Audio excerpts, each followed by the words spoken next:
Imagine this. You're moving, not sprinting, just walking. Maybe heading to your car, maybe going around your neighborhood, maybe browsing the aisles at the store. Now here's the weird part. If someone could freeze time and peek inside your chest right now, would your heart look peaceful or secretly stressed? Most people think walking is too easy to mean anything, like it's just moving around, not actually helping. But heart specialists notice something totally different, and what they see might surprise you. Here's the truth. Walking changes your heart within minutes. Blood pressure drops, blood vessels relax, circulation gets better. Even a quick 10-minute walk triggers changes doctors can actually measure. But here's the part nobody mentions. Why does something so easy create such big results? What's really going on inside your chest when you walk? And what separates people who keep their hearts healthy from those who damage them without even knowing? This is where things get interesting. Scientists spent years trying to figure out something strange. Why do people who walk just 30 minutes a day cut their heart disease risk almost in half? Not running, not killing themselves at the gym, just walking. What makes something so simple this powerful? Here's what happens. Every step forces your heart to adjust. Blood vessels open up, more oxygen gets delivered. Your whole system switches from sitting mode to moving mode. And here's why that matters. Your heart beats over 100,000 times every single day. It never gets a break, never stops working. When you walk, you're not making it work harder, you're making it work better. But here's the problem. Without regular walking, your heart actually gets weaker. Slowly, quietly, your arteries get stiff, blood pressure creeps up, and the organ keeping you alive starts struggling with stuff it used to handle easily. Walking stops that from happening. Now that you know walking makes your heart stronger, here's what happens in those first few minutes. You'd think the benefits take weeks to show up. Actually, the opposite is true. Within 5 minutes of walking, your body chemistry completely changes. Blood pressure drops right away, stress hormones go down, your body starts calming down inflammation. Your heart gets immediate feedback that you're moving. This matters because most people think heart health takes months or years to build. But your body responds to every single walk you take. The scary part? Every day you don't walk is another day your heart's working harder than it should. Another day that silent damage builds up without any warning signs. And that's where staying consistent becomes everything. You've seen how walking changes your blood flow immediately. But here's what decides if those changes stick around. Heart doctors know something most people miss. The difference between someone whose heart stays healthy and someone whose heart breaks down isn't genetics, it's rhythm. What's this rhythm they're talking about? Your heart loves regular challenges. Not crazy intense stuff, just regular movement. When you walk consistently, your blood vessels stay flexible, blood pressure stays stable, your whole system gets better at handling stress. And here's why that's huge. Life throws stuff at you. Stressful meetings, family drama, bad news. Your heart has to deal with all of it.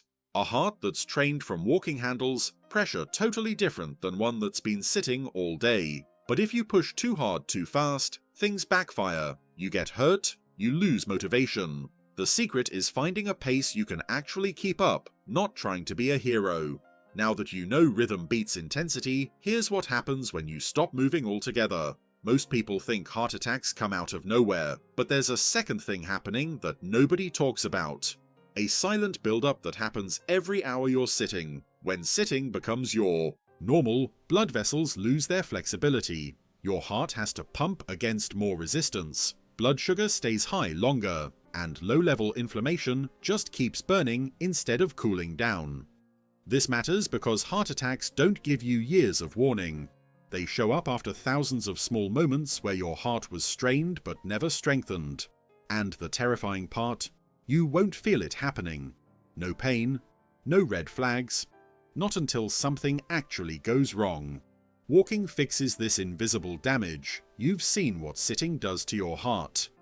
But here's where the science gets really interesting. Researchers found something weird about walking and blood sugar. The connection seemed impossible. How could moving your legs affect your blood sugar levels? What did they discover? When you walk, your muscles suck glucose right out of your bloodstream.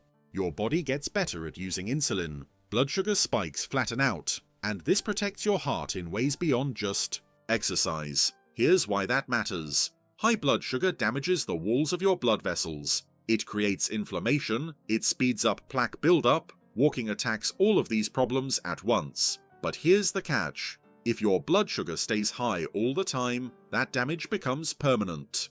Walking helps a lot, but it's not magic. How often you do it matters more than how perfect each walk is. Now that you understand the blood sugar connection, here's what happens to inflammation inside your arteries. You'd think exercise would stress your body out. Instead, walking calms everything down. Inflammation drops, stress hormones decrease, your immune system basically resets itself. How does gentle movement do this? Walking sends anti-inflammatory signals throughout your whole body. Your immune system changes how it behaves, and that chronic, low-level inflammation that damages your arteries starts cooling off. This matters because inflammation is actually how heart disease develops. Plaque forms. Arteries narrow. Blood clots happen. Walking interrupts all of this before it gets bad. But there's a balance. Too little movement, and inflammation stays high. Too much intense stuff without rest, and you create more inflammation. The sweet spot is regular, moderate walking. You've seen how walking fights inflammation. But here's what most people get totally wrong about how much you actually need. Research says 30 minutes most days, but there's a hidden factor that decides whether those 30 minutes actually protect your heart or just waste your time. What's missing? Intensity matters, but not how you'd think. Your heart rate should go up enough that you notice your breathing getting heavier, but you should still be able to talk. This zone triggers the changes your heart needs without overdoing it. Here's why this is important. Too easy, and your heart doesn't adapt. Too hard, and you can't keep it up. The magic happens right in the middle where it's challenging but doable. The mistake is thinking all walking is the same. A slow stroll helps, but pushing yourself a little, just enough to feel your heart working, creates the real protection. Now that you know what intensity works, here's what happens when you split those 30 minutes up. Scientists tested something controversial. Does walking 30 minutes straight work better than 3 10-minute walks spread out? The answer surprised everyone. Your heart doesn't care if you walk all at once or in chunks, it responds to the total. 3 10-minute walks give you the same benefits as one 30-minute session. This matters because trying to be perfect kills motivation. People skip walking entirely because they can't find 30 straight minutes. But your heart doesn't need continuity, it just needs the total movement. The catch? Each chunk still needs to be at that moderate intensity. 3 lazy strolls won't match 1 purposeful walk. Quality still counts, even in short bursts. You've seen how flexible the timing can be. But here's where the biggest myth about walking does the most damage. Most people think you need a gym membership or fancy equipment for real heart health. Walking seems too basic, too easy, too simple to actually matter. But heart doctors see the opposite in their research. Walking beats gym memberships in the long run. People who walk are usually still walking 20 years later. People who join gyms, most quit within a few months. Your heart doesn't benefit from intense workouts you quit. It benefits from moderate movement you actually stick with. And here's why this is huge. Regular walkers have way lower rates of heart attacks and strokes than people who go hard at the gym sometimes. Not because walking is more intense, because people actually keep doing it. But here's the trap. Simple feels like it's not enough. People chase harder workouts while ignoring the one thing that actually protects their heart long term. Don't confuse simple with weak. Now that you understand why walking wins, here's what happens when you add one more simple thing. Top longevity researchers focus on something beyond just walking. A combination that multiplies the protection. Most people completely miss this. What's the combo? Walking plus sitting less creates way bigger benefits. Not just walking more, also getting up more often. Studies show people who walk 30 minutes but sit 10 hours a day still face high heart risk. But people who walk 30 minutes and get up every hour, their hearts look decades younger. This matters because sitting isn't just not walking, it's actual harm. Blood pools in your legs, vessels get stiff, your metabolism slows down. Walking helps, but it doesn't undo 8 hours of sitting. The fix is simple, but you have to pay attention. Stand up, stretch, move around for 2 minutes every hour. Add that to daily walking and you protect your heart way better than walking alone. You've seen how sitting affects everything. But here's the question everyone eventually asks. What if your heart's already damaged? What if years of not moving already created problems? Does walking still help, or is it too late? Here's what the research shows. Even people with heart disease benefit from walking. Blood vessels get flexible again. Blood pressure goes down.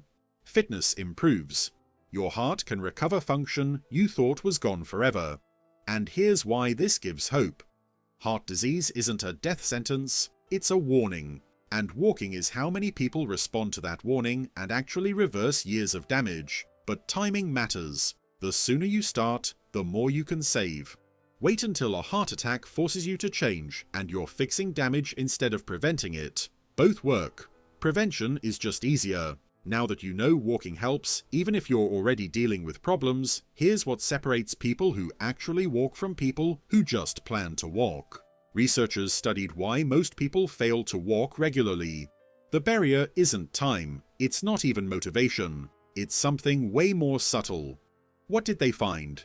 People who walk consistently don't depend on motivation. They have systems, a set time, a set route, a trigger that takes the decision-making out of it.